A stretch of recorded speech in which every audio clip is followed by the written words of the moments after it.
Today we're gonna make gluten-free sandwich bread, and this recipe is courtesy of King Arthur flour. So I am using the King Arthur flour, all-purpose gluten-free flour, and I have already measured out the dry ingredients and I've put them in my mixing bowl because this recipe calls for me to use my mixer, thank God, not my hand. So in my mixing bowl, I have all the dry ingredients. So I have in here flour, yeast, salt, sugar, and xanthan gum. And to this, I'm gonna add 1 cup of warm milk, and the warm milk is what activates the yeast. Now, we don't wanna kill the yeast as I've done in the past, so we have to make sure it's somewhere about 110 degrees. So I'm going to get my trusty infrared thermometer. Okay, so now we have 105 degrees on the thermometer here. Can you see that? Okay, so I lock my mixer, and then I'm going to stream it in and mix as I stream it in. Slowly streaming it in.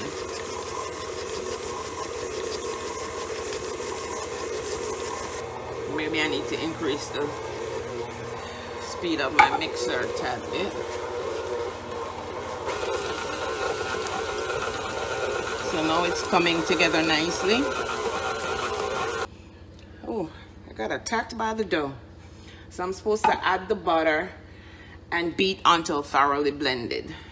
So I already have the butter here. So start it slowly. So I don't get attacked by this dough. And then I'm supposed to beat in the eggs one at a time.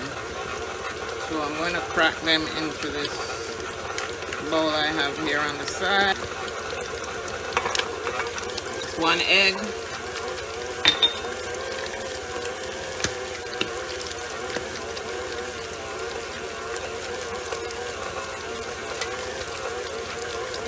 Two eggs.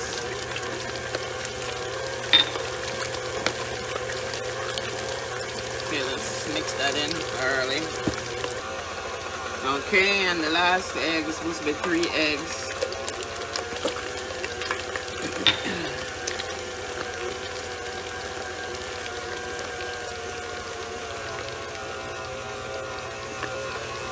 So it says beat at high speed for 3 minutes. So let's turn this up a notch.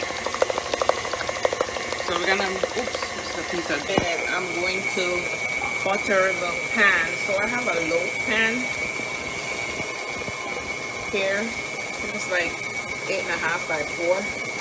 And I have some softened butter in there.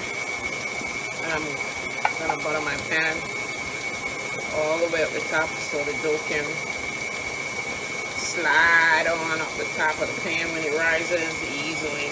No friction. Slap it on in there. This butter makes everything better. Yep.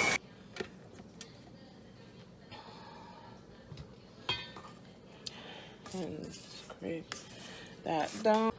Everything is in there now. So then I'm going to just cover it with a plastic wrap.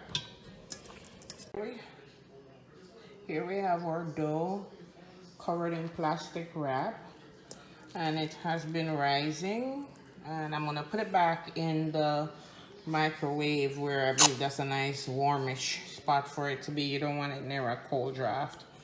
All right, and I think I have like 30 more minutes left on it. Now we have our dough that has risen, and I'm taking out the plastic, and see, you can see that some of it is to the sides there. So now the next step is to scrape this down, this thing. So I'm gonna put you back over here and leaned up against the wine.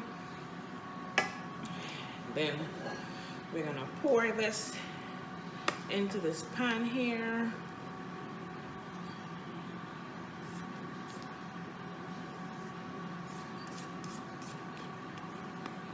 So now we have it all in the pan.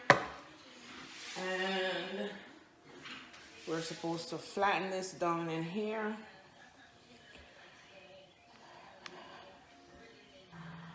Okay, so I can use the same piece of plastic wrap and just put some grease on it. So I have my brush that I use to brush the. So just cover this. Okay, so be back in about an hour.